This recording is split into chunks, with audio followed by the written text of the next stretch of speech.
Mo dúpẹ́ púpọ̀. Akramakumullah. Lẹ́yìn pé mo dúpẹ́ fọ́lọ́run. Alhamdulillahi rabbil alamin. Fún oore tó ṣe fún mi. Allahu akbar. Alhamdulillah. Mo dúpẹ́ púpọ̀. Alhamdulillah. Ma sha Allahu la quwwata illa billah. Máa ka àwọn tí mo fẹ́ dúpẹ́ fún.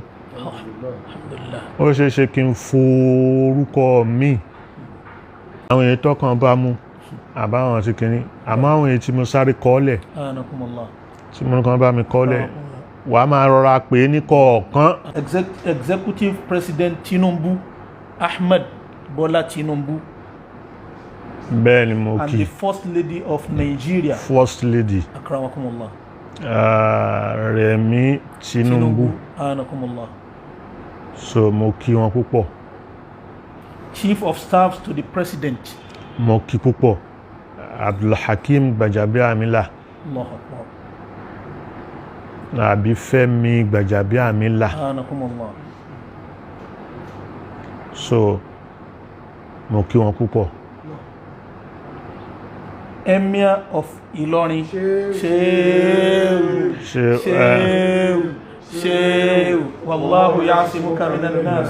La takhafu darkan wala takhsha. Wala hawla wala quwwata Illa billah. al-aliyyil azim. Baba ọba àlùyọ. Mo kí wọn púpọ̀. Allahu akbar. But protocol, for protocol. Anakumullah. Ní kọ́ máa wo protocol yẹn o. But bàbá ọba àlùyọ mo kí wọn púpọ̀. Adamallahu hayatahu. Kọ́lọ́run bá kó bá mi kí wọn. Ọpẹ́ oore yìí, oore wọn náà ni. Allahu akbar. Àwọn èèyàn tí wá kí mi wọ́n pọ̀. Àwọn èèyàn fẹ́ kí mi wọ́n pọ̀. Àwọn èèyàn tó wá wọ́n pọ̀. Àwọn èèyàn tí wọ́n fẹ́ wá wọ́n pọ̀. But àwọn èèyàn tí wọ́n pè mí wọ́n rí mi pè lórí fóònù. Gbogbo wọn bẹ́ẹ̀ yẹn. Mo fẹ́ kọ́lọ́run bá mi kí wọn. Jẹ́ kí bàbá ọba ìlú Ìlọrin pé oore wọn gangan ni. Oore wọn ni. Al-Imam Al-Fulani. Imam wọ́n á padà sókè. Akramakumullah. Torí protocol. Anakumullah. Nígbà tẹ́ sọ àwọn nínú kan tó dárúkọ tó bá jókòó. Tí gọ́vnà bá jókòó, gọ́vnà ni wọ́n kọ́kọ́ kí. Anakumullah. Executive Governor of Kwara State. Governor Abdulrahman Abdulrazak. Akramakumullah. Mo kí wọn púpọ̀. Mo kí wọn púpọ̀. Governor of Lagos State. Minister Babájídé Sanwó-Olú. Mo kí púpọ̀. Mo kí deputy ẹ̀ náà púpọ̀. Deputy Governor of Lagos State. Bẹ́ẹ̀ni. Hamzat. Abdulkadir Hamzat. Mo kí púpọ̀. Mo kí speaker Lagos State púpọ̀. Imam Fulani wọ́n ní bínú but protocol ni wọ́n lè jókòó kí gọ́vnà káwọn tí mo wí kan jókòó. Yóò mọ̀ nẹ́dọ̀ kulla unasin bí imamihi. Àwọn náà ni wọ́n ṣe mọ́mù wọn. Àwọn náà ni wọ́n ṣe mọ́mù wọn. Wọ́n wà wájú but kọ́ adárúkọ wọn náà. Akramakumullah. Then Speaker Lagos State. Mudathir Obasa. So bá ń kí wọn púpọ̀. Ọlọ́run bá mi kí wọn. Former Governor of Lagos State. Lẹ́yìn àwọn tó sì wà ń jọba nísìn. Agége local government. Chairman. Abdulgani Egunjobi. Mo kí òun náà. Mo kí àwọn member house. Gẹ́gẹ́ bí Dr. Wale Ahmed. Akramakumullah. Mo kí púpọ̀. Anakumullah. Mo kí Abdulkarim Jibril mo kí púpọ̀. Markazi ni. So former governor of Lagos State former governor Alhaji Babatunde Raji Fashola. bẹ́ẹ̀ ni mo kí púpọ̀. Mo kí púpọ̀. Former deputy governor of Lagos State Mrs. Adejoke Fulore mo kí púpọ̀. Mo kí púpọ̀. Mo kí púpọ̀. Naam. Senator Buhari Ọ̀yọ́ State. Senator Buhari mo kí wọn púpọ̀. Kódà àwọn tún wá mi wá bí ilé kan ní látàbújá ọ̀hún. Wọ́n wò mí lọ hospital, wọ́n ṣe gbogbo ẹ̀. Mo kí wọn púpọ̀. Ná gbogbo ẹ̀. Imam Fulani. Mo kí wọn púpọ̀. Àti gbogbo àwọn and the other imams. Ajánásí àgbà gbogbo ìlú Ìlọrin. Ajánásí, Imam Fulani, Imam Male, Imam Gambari, Imam Bature, Ajánásí, gbogbo wọn bẹ́ẹ̀ mo kí wọn. Mọ̀kádàm gbogbo Ìlọrin. Mọ̀kádàm àgbà Dámbàrún, mo kí wọn púpọ̀. Senator Saleh Mustapha, the Turaki of Ìlọrin. Mo kí wọn púpọ̀. The Belgore family. Àwọn Bigore àgbà. Bàbá wa Alpha, Joseph Alpha Belgore. Lẹ́yìn Engineer Saad Belgore. Lẹ́yìn Retired Justice Ahmed Ọlánrewájú Belgore. Gbogbo wọn bẹ́ẹ̀ mo kí wọn. Àtàwọn Bigore Nagode Bigore Túnjí mo kí. Senator olórí ẹgbẹ́. Once a senator is a senator. So senator olórí ẹgbẹ́ mo kí púpọ̀. Barrister Gali Aláàyá. Mo kí wọn púpọ̀. Àwọn amúgbálẹ́gbẹ̀ẹ́ gọ́vnà nìyẹn. Àti Dámẹ̀gòrò. Mo kí wọn púpọ̀. Àti CPS ẹ̀. Àtèyí Àjàkáyé. Àtèyí tó ṣẹ̀ṣẹ̀ jẹ́ Chief of Staff ní ìsìn. Mo kí wọn púpọ̀. Àná ni. Àná mi ni. So mo kí wọn púpọ̀. Bàbá kí wọn púpọ̀. Dr. Alimi Abdulrazak. Ẹ̀gbọ́n gọ́vnà nìyẹn. Hajia Khairat Gwadabi. Àwọn ará ti gọ́vnà náà ni. Hajia Aisha Lawal. Mo kí wọn náà púpọ̀. Gbogbo wọn yẹn mo kí wọn púpọ̀. Hajia Khairat. Òun náà ni senator. So Niqabatul Markaziyin lápapọ̀ látorí Ra'isu Niqaba. Niqabatul Markaziyin lápapọ̀. National body. So Niqaba yẹn mo gbé látorí Sheikh Dr. Yusuf Juma Kọ́láwọlé Juma. Kọ́lọ́n kó jẹ́ ká rí wọn pé wọ́n ṣe gudugudu méje.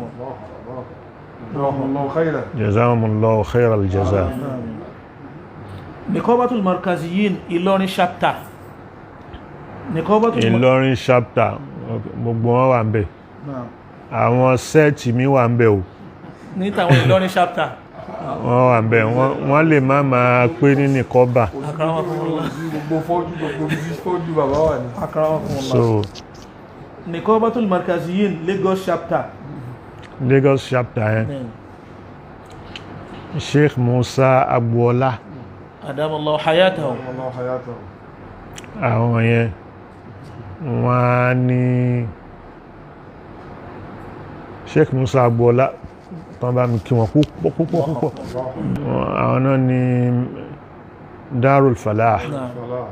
So ẹ máa wò ẹni tó nílé kíw tó náà nílé kíw tó ní kí but wọ́n á fi láti ọ̀nà ọ̀hún yẹn tónútónú yẹn amúkòkò wọ́n lè má débí lọ́sẹ̀ wọ́n lè má débí lọ́sẹ̀ wọ́n lè má débí báyìí gbogbo akitiyan gbogbo wàhálà àti náwó àti gbogbo ẹ̀ á kó sí wọn gbáyà wọ́n á dẹ̀ wọ́n á ṣe wọ́n á dìde sí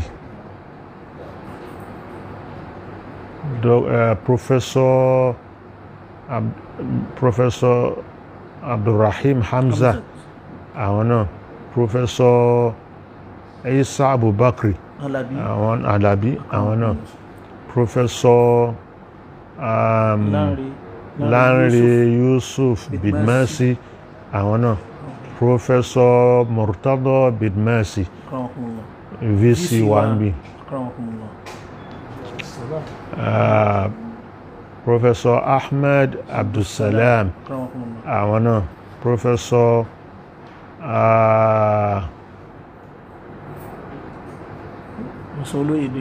Professor Oloore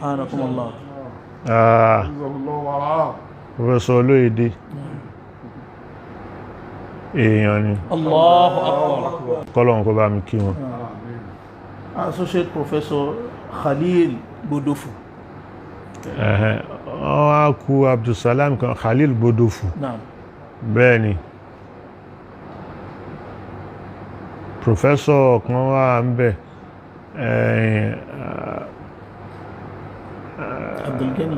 Abdulgani Abdulsalam so bá mi kí mo kí o náà. àwọn náà ń gbọ́ kíkí yín lẹ́ẹ̀kan náà ni gbogbo Niqabatul Markaziyin Ọ̀yọ́ chapter. Ọ̀yọ́ chapter mi mójú wọn tán àmọ́ Khalifa ẹ̀sìn ní òbí wa fún Ọ̀yọ́ àfà Miftah Ọ̀yọ́ Abdullatif Juma Sheikh Miftahuddin Salahuddin gbogbo wọn kọ́lọ̀n kó bá mi kí wọn. Abdulrahim Hamza Sheikh Hamzat Abdulrahim Abdulrahim Hamzat orúkọ yẹn máa ń wọnú ara wọn.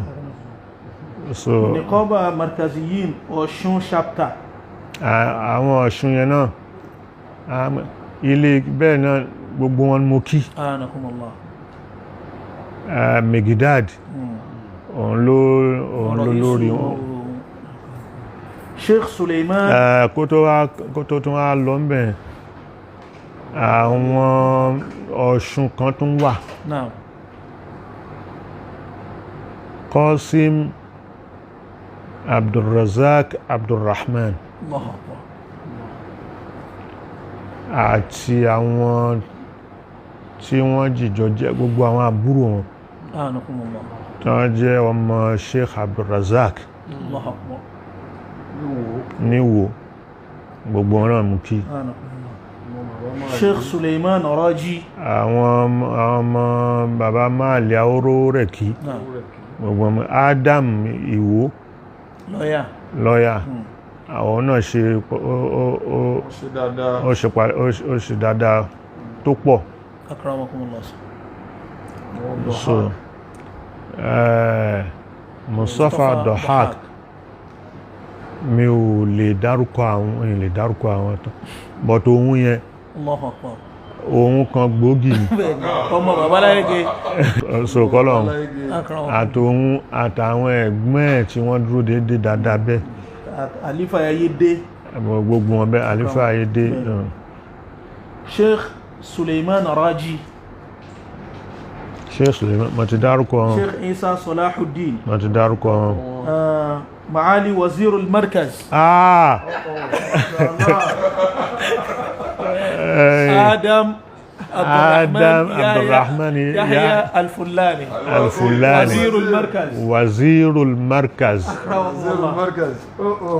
bàbá tó pè é Wazirul Markaz Wazirul Markaz fẹ́ǹsì rárá ẹ̀yin gangan lẹ́n Wazirul Markaz bàbá tó rẹ́rìn Wazirul Markaz. So mo dúpẹ́ púpọ̀, Ọlọ́run kó dúpẹ́ fún wọn. Professor Aminullahi Gambari òun náà wàtò so kọ́lọ́run bá kó bá mi latest professor ni kọ́lọ́run kó bá mi kí wọn Kánò ló wà. gbogbo àwọn ẹ̀kọ́ bá Kánò. League of Imams and Alfas of Southwest. Àwọn League of Imams. So president league mo kí wọn náà. President secretary mo kí wọn náà.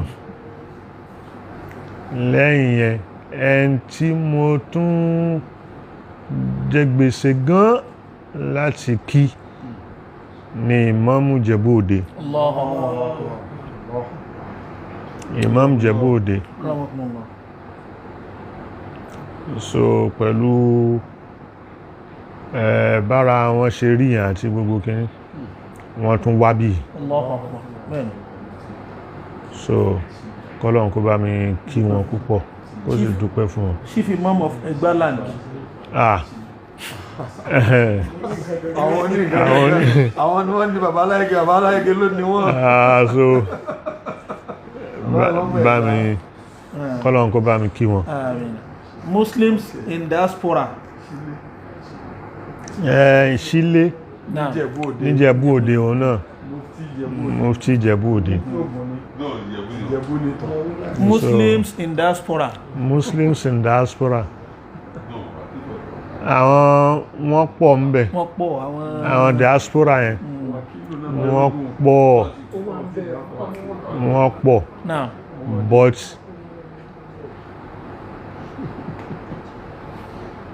àwọn Muslims in diaspora yẹn bóyá mo lè dárúkọ èèyàn bí méjì mẹ́ta gan.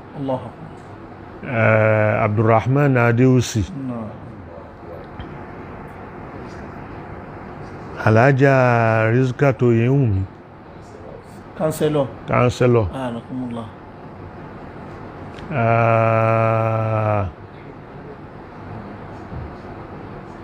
Haji Ismail Ọlálẹ̀mí. Òun Nàìjíríà ń bí lòun wà. Iná Muslims in diaspora yẹn náà ẹ bá mi dárúkọ ọ̀kan lọ́mọ. Ọ̀kan lọ́mọ. Alhaji Awesu. Alhaji Awesu gbogbo wọn bẹ́ẹ̀. Alhaji Asafa. Gbogbo wọn bẹ́ẹ̀. Justice Harun. Justice Harun. Ṣẹ́rí mi bá máa gbàgbé ni tá a bá kọ kalẹ̀.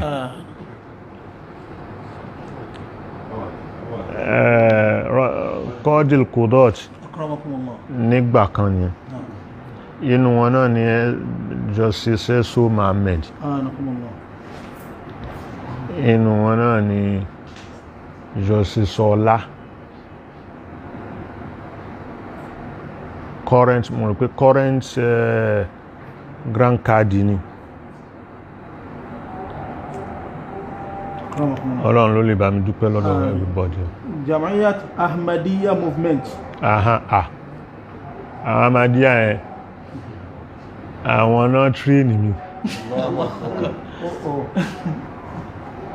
Àwọn náà tírínì mi. Ìwọ ṣe fẹ́ já fa gbogbo ẹnikẹ́ni o ní dárúkọ ẹnìkan pé òun ló kọ ẹ rí. Allahu Akbar.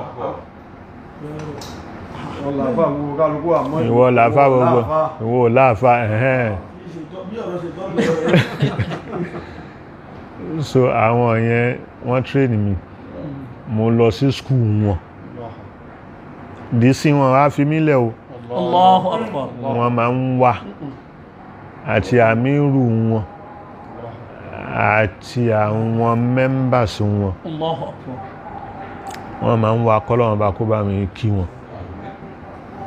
bàbá lámúnigun kọ́lọ́run bá kó bá mi kí wọn. bàbá lágbàjì sórí mo dúpẹ́ lọ́dọ̀ Ọlọ́run. alhamdulillah Allahu akbar. mo dúpẹ́ lọ́dọ̀ Ọlọ́run. khalifa agbárí gidoma. bẹ́ẹ̀ ni Ọlọ́run bá kó bá mi kí wọn. khalifa kọ́sílẹ̀. Ọlọ́run kó bá mi kí wọn. khalifa salati. khalifa bẹ́ẹ̀ náà ni. khalifa sọ́lẹ̀ àmàsá babaniji. babaniji Lagos State. Khalifa Qadiriya Lagos State. Khalifa Muhyiddin Abdul Yakin Lagos State. Okay, Khalifa Muhyiddin òun náà yìí máa ń sọ ọ̀rọ̀ dáadáa. Allahu akbar. Yìí máa ń sọ̀rọ̀ dáadáa. Kọ́lọ́run bá kó bá mi kí. Nakibul Ashraf Salati wa Sirrul Ajdad. Àwọn Salati nù. wa Ainul Amjad. ọmọ bàbá lágége Nakibul Ashraf. ìjọ tán bí mi. Allahu akbar. àfáàndá Salati. ni bàbá pè wá. àwọn àfá Haúsá wọ́n ṣe súná.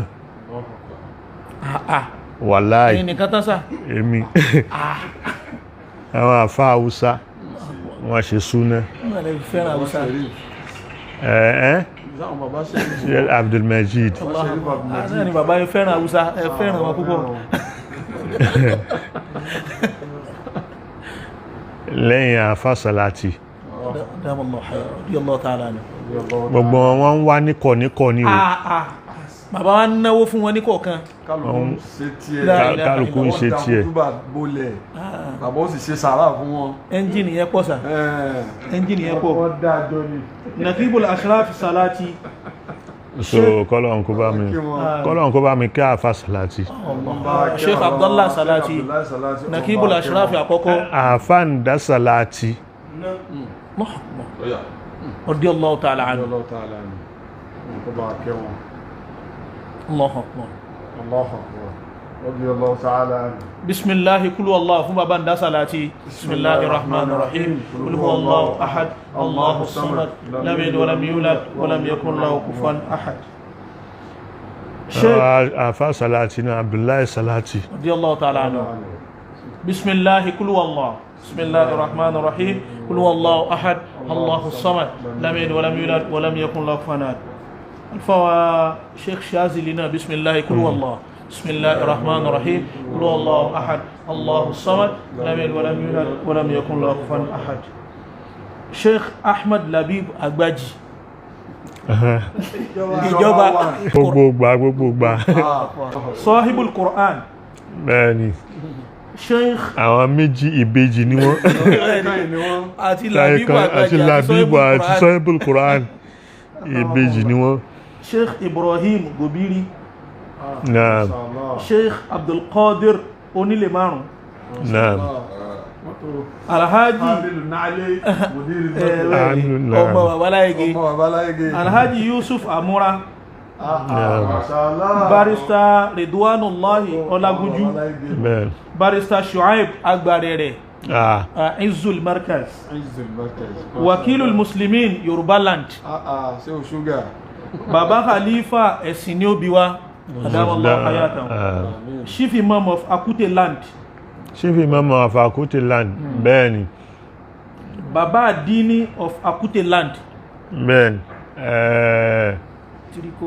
Triko. 1 million ko. ó dáa púpọ̀. Allahu akbar. èèyàn dáadáa ni. Alhaji Imran Mubarak Akute. Mubarak Akute bẹ́ẹ̀. Alhaji Fuja. bẹ́ẹ̀ni. Darussalam Mubarak CDA. gbogbo wọn pátápátá ẹni tí ó lè wá wọ́n ń wá. wọ́n béèrè mi Haji Imran ó wà, Haji Mubarak yóò wà. ìjọ mo lè ti sùn, wọ́n kàn fà mí lẹ̀ pé àwọn wà. kọ́lọ̀ nǹkan bá mi dúpẹ́ lọ́dọ̀ gbogbo wọn. Akausa 72 sets. Àwọn méjì mi ní skúl nù. Allahu Akbar. Gbogbo wọn lẹ́sìn jọ ń ṣe. Allahu Akbar. Mi ò lọ́rẹ̀ẹ́ méjì. Allahu Akbar. Tí tá bá pàdé ní skúl, a pàdé Markaz níbi. Allahu Akbar. Markaz 81 sets. Àwọn Akausa yẹn wọn ní bínú pé mo yọ wọn lórí WhatsApp. Bàbá ní ẹ má bínú. Torí pé condition mi lè máa wo WhatsApp yẹn. Mẹ́sẹ̀jì ó dẹ̀ máa wọ bẹ̀ ní. Mẹ́sẹ̀jì dẹ̀ máa wọ bẹ̀.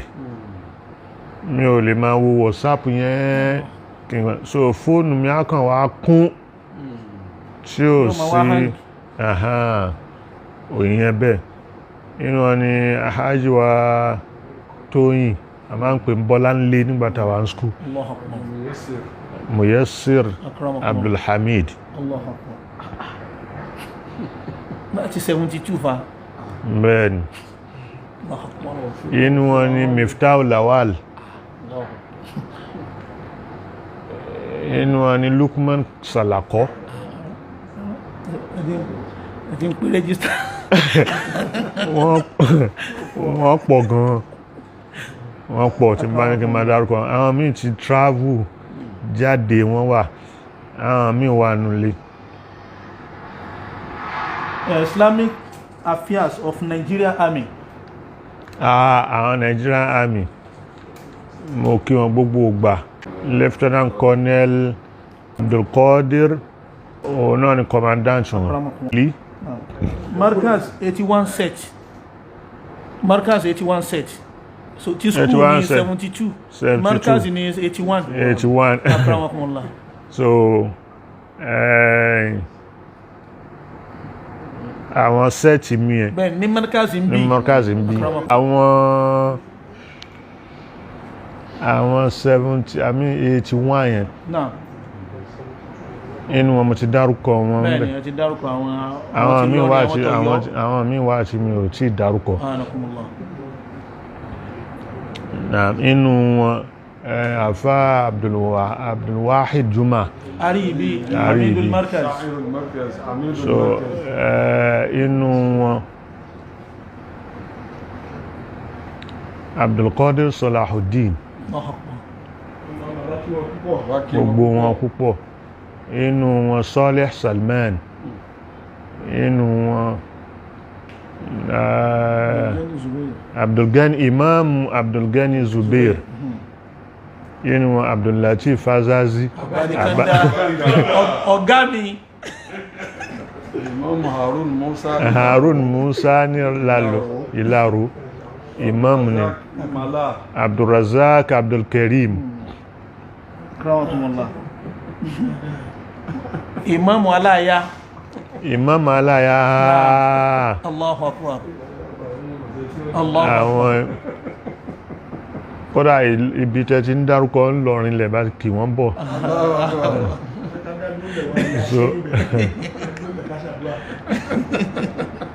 So alhamdulillah. Bàbá ń kí bàbá wa Imam Alaya ní kíkí. Àti gbogbo àwọn fámílì wọn. Allahu Akbar. Àní tó special. Alhaj Hanbali. Hajj Salih Hanbali.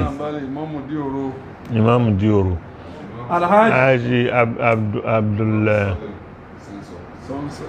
Imam Muhammad Salih Senso. Damallahu hayatahu. Alábìdún. So Ọlọ́run kó bá mi kí wọn. Alhaji Ahmed Ojodu. Alhaji Ahmed Ojodu. So Ọlọ́run kó bá mi kí wọn. Gbogbo wọn á wálé gbogbo àwọn yẹn wọ́n á wá gbogbo Ọlọ́run ló lè bá mi dúpẹ́ fún wọn. Imam Òkè Àró classmate mi náà. Bẹ́ẹ̀ni lára àwọn classmate ni. Wọ́n ti wá bẹ́ classmate.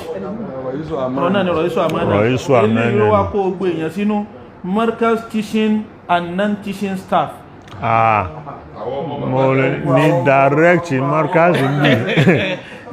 Wọ́n bẹ látorí Ustaz Suleiman. Chief of staff. Ni'mal Mawla.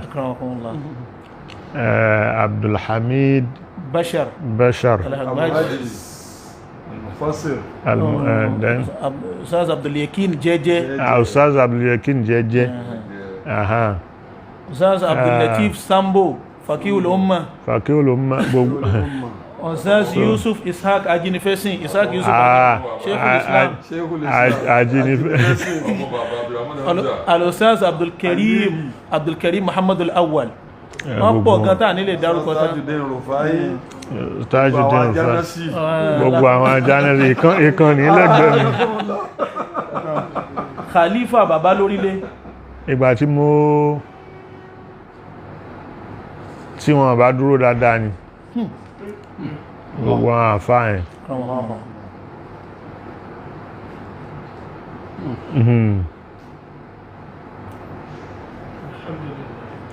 Alhamdulillah.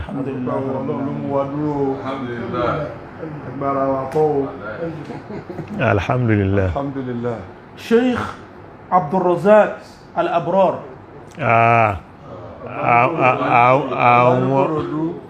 Àwọn kí lẹ ń pè? Àwọn gúrù mi ni. Allahu Akbar. Ayọ̀ operation nìkan kọ́.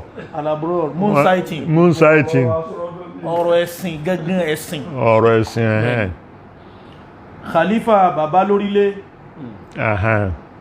Sheikh Ibrahim Said Ọláwùmí. Àti gbogbo àwọn tó kù lábúrò ẹ̀. Allahu Akbar. Gbogbo fámílì wọn lápapọ̀. Àti gbogbo lékè Darul Irshad wal Is'ad. Mudiru Harun Rashid Ìlọrin. Sheikh Abubakar.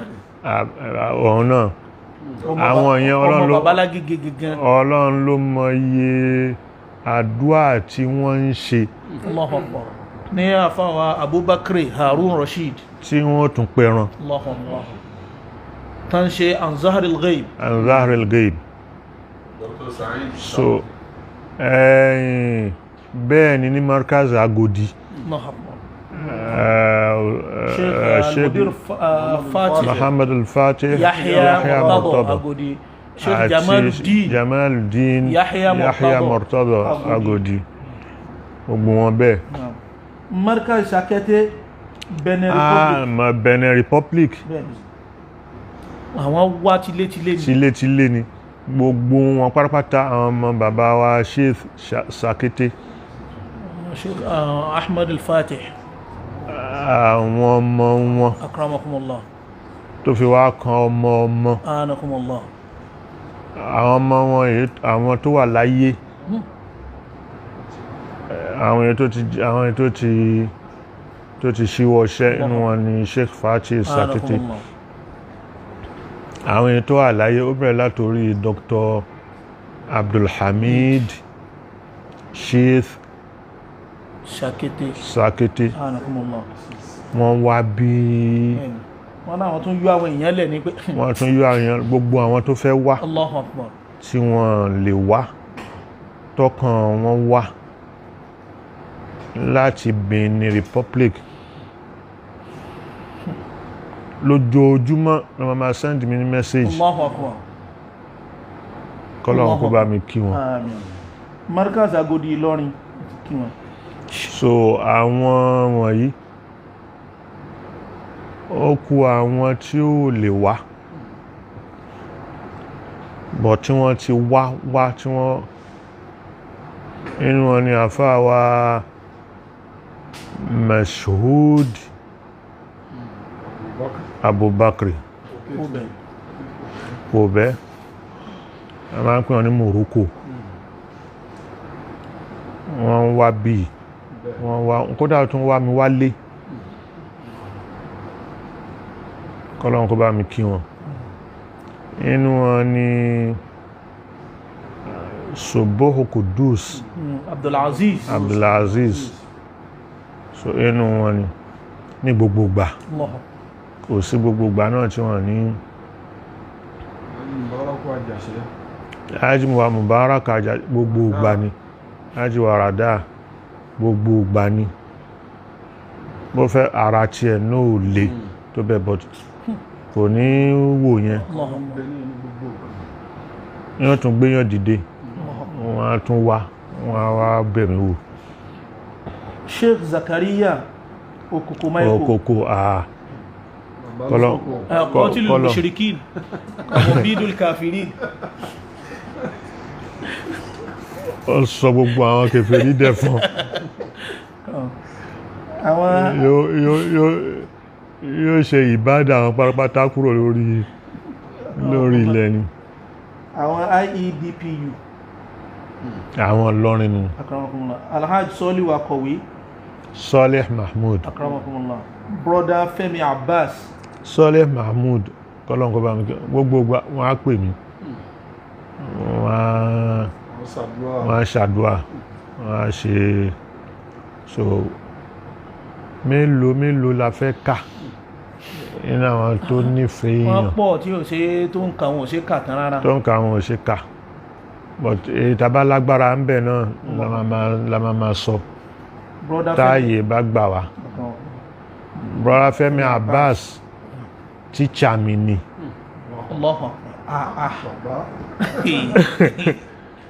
Tíṣà mi ní skul ọmọ markazi ni wọ́n lẹ́yìn ìgbà tán jáde markazi ń bí ni wọ́n teach kan tó kọjá sí Saudi. So kọ́lọ́n kó bá wa kí wọn. kọ́lọ́n kó bá wọn àwọn náà mo kí wọn púpọ̀. Wọ́n wò mí ní Abuja nígbàtí mo tí ṣẹlẹ̀ yẹn kọ́kọ́ ṣẹlẹ̀ wọ́n á wò mí. Irú ẹ̀ bá ṣẹlẹ̀ sáwọn náà. Allah wọ́n fi pamọ́. Ọlọ́run ti gbé wọn lé ó ti gbé wọn Alhamdulillah. ó ti gbé wọn yípo Alhamdulillah. wọ́n ti bò ó dàrú. Alhamdulillah. Alhamdulillah. Alhaji Abdullatif Ajegbe. Àwọn náà wà látọ̀fà láti wọ́n á bẹ̀ mí wò. Ọlọ́run kó bá mi kí wọn. Markaz Youth Wing Fitiyatul Markaz. Àwọn wọ́n ń ṣe àsàlátù pàápàá. PA ló ń sojú wọn lọ́dọ̀ bàbá. Méjèèjì náà ni. So àwọn fìtíà Ọlọ́run kó bá mi dúpẹ́ fún wọn. Gbogbo àwọn Arkanul Markaz lápapọ̀. Bẹ́ẹ̀ látorí chairman Ajiwa Zikrullah Bidmasi tó fi dórí bàbá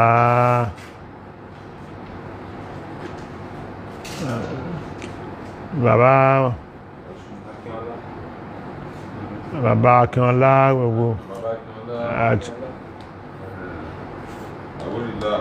Àwórìlà so Haji Qasim so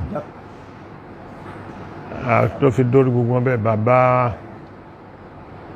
bàbá kan à ń bẹ mi múrúkọ bàbá yẹn dáadáa ni. Jackman Abdulwasi Atayese àti Asalatu Jackman movement.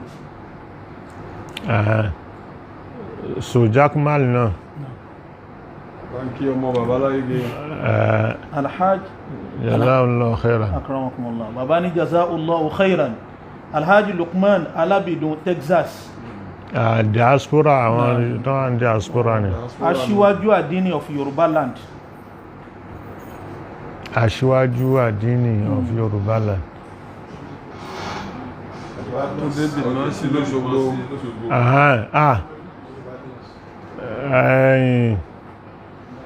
Ajiwa Tunde Bidmasi. So Hamid Bidmasi. So kọ́lọ́wọ́n bá kó bá mi ṣe dáadáa fún wọn. Àwọn èèyàn yìí pọ̀ tó yẹ pé orúkọ wọn àkàtúnkàtán ni. Àwọn àárọ̀láwà látẹ̀lé Khalifa. Ẹ̀rí. Àárọ̀láwà. Látorí mùdírù ilé kéwú àárọ̀láwà, àwọn Sheikh wa al-marhum Hassan àárọ̀láwà. Bàbá ń kí gbogbo náà lápapọ̀. Gbogbo Máàdù Ìbàdàn. Máàdù Ìbàdàn.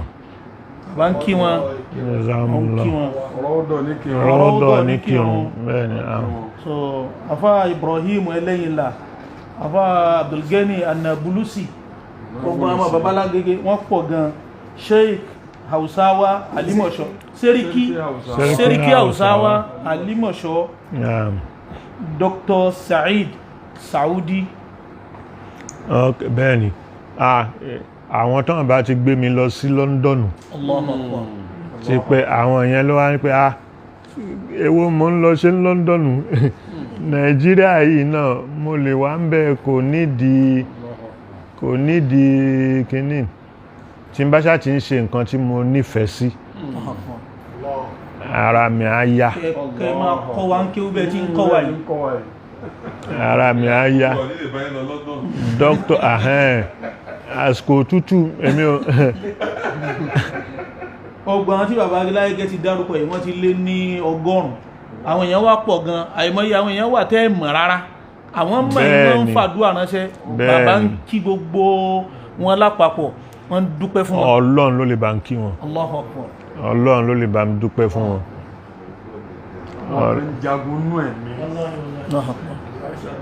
àtàwọn mùsùlùmí àtàwọn christian tí wọ́n ń ṣàdúrà rẹpẹtẹ pẹ́tọ̀ ìmọ́lẹ̀ yìí ò gbọ́dọ̀ kú. àdúrà wọn gbà o.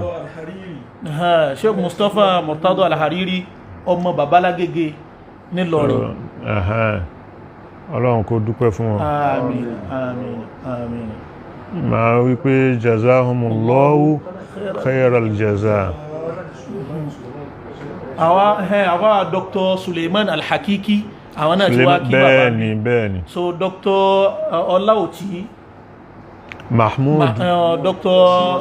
Abdurrashid Mahmoud Ọláòtí ọ̀tọ̀ tún wá ní Ismail Ọláòtí àti Dr. Ayub Baboye àti Dr. Abdul Fattah Ọlánrú Abdurrahim Ọlánrú àti dárúkọ wọn gbogbo wọn yìí ọmọ babaláyé gẹ́ni wọn tí wọ́n yìí fi markaziya wọn pamọ́ wọ́n á kọ́ lọ́rọ̀ nínú kálámù wọ́n á sọ níwàásí wọ́n á jà gbogbo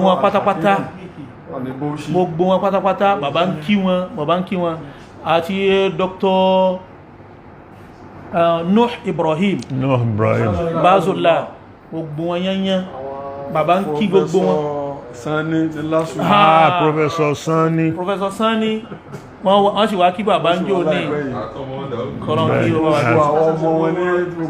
Khalifa Hassan Zaruk àti Khalifa Hassan Zaruk wọ́n pọ̀ tó yẹ pé èyàn lè àwọn jama ìgbéra gbogbo wọn lápapọ̀ kí Ọlọ́run kí ó járí bàbá pẹ́. Mo fi dúpẹ́. Bàbá fi ń dúpẹ́. Mo dẹ̀ fi dúdúpẹ́ lọ́dọ̀ àwọn ẹni wọ̀nyí. Bàbá ń fi dúdúpẹ́ lọ́dọ̀ àwọn ẹni wọ̀nyí gbogbo àwọn tí wọ́n dákọ̀ àtàwọn tí wọn ò láǹfààní àti dákọ̀ nítorí àsìkò àtàyè. Àti pé ọkàn lè fò. Àti pé ọkàn tó lè fò míì. Bá ṣe a máa rántí sí náà ni gbogbo hálùkọ̀ bí wọ́n bá tó ń bọ̀ á tó máa rántí àwọn míì. So Ọlọ́run à ń fi yẹn man lam yashkuri nasa la yashkuri Allah. Ẹni tí ó bá mọ̀ pé dún fún ènìyàn ń tọ̀wọ́ ò dúpẹ́ fọ́lọ́run. Bá lọ fẹ́ dúpẹ́ fọ́lọ́run. Ó ń dúpẹ́ fọ́lọ́run but àwọn èèyàn tó ṣe dáadáa fún ẹ. Àwọn èèyàn tọ́lọ́run lò ní sábàbí tọ́sọ́lọ́run yẹn ó wá fò wọ́n bí ìgbà tó dúpẹ́ fọ́lọ́run. Bí ìgbà tó dúpẹ́ fọ́lọ́run. So mo fi eléyìí dúpẹ́. Bàbá fi eléyìí dúpẹ́. Àwọn ló ní sábàbí. Fún gbogbo àwọn onísábàbí wọ̀nyí. Kọ́lọ́run bá kó dúpẹ́ fún wọn. Ọlọ́run kó bá dúpẹ́ fún gbogbo wọn. Bàbá tún kí àwọn Misbahu Gama náà lápapọ̀. Misbahu Gama tó. Àti àwọn arọ́dọ̀ ilé kéwù bàbá alábòtó ní Gáà Imam. Àti Markazi Àfá Yasin. So gbogbo wọn pátápátá ni bàbá ń kí. Torí bàbá jẹ́ ká mọ̀ pé ọpẹ́ táwọn ń dú fọ́lọ́run yìí orí ẹ̀mí àwọn ló wà wọ́n tún wá kọ́ wọn pé tàbá sírísì lọ sójú bàbá ní Gama ní tàbá ti sọ pé alhamdulillah tàtún ma wá sọ pé masha Allahu ó sọ fún mi pé òun lọ wọ́n dágbére fáwọn páwọn ń lọ sójú àwọn lọ́hùn ó sọ fún mi pé wọ́n pè òun wọ́n pè wọ́n ní Gama maktabu wizara ń ṣiṣẹ́ ni bẹ́ẹ̀ ni adúpẹ́ lọ́dọ̀ Ọlọ́run kọ́nà kó jẹ́ kẹ́mi bàbá láyége kó gùn pẹ́pẹ́pẹ́ albarka wala nabi wa Muhammad sallallahu alaihi wasallam bàbá Maulana Sheikh Adam táwọn náà ìdùnnú ni wọ́n tí wọ́n bí àwọn náà kalẹ̀ bàbá Sheikh Adam náà tún wá bí ìmọ́lẹ̀ kalẹ̀ òun ni bàbá láyége bisimilahi kúrò Allah fún bàbá Maulana Sheikh Adam lè ilafi bàbá àgbà láyége àlékún ẹ̀mí gígùn àlékún ṣíṣe mo fẹ́ tọ́lọ́n kọ́lọ́n kó máa bá wọn fi karramna bani adam wa hamalnahum fil barri wal bahr wa razaqnahum min at-tayyibat wa faddalnahum ala kathirin mimman khalaqna tafdila rabbana la tuzigh qulubana ba'da idh hadaytana wa hab lana min ladunka rahmatan innaka antal wahhab subhana rabbika rabbil izzati amma yasifun wa salamun ala al mursalin walhamdulillahi rabbil alamin.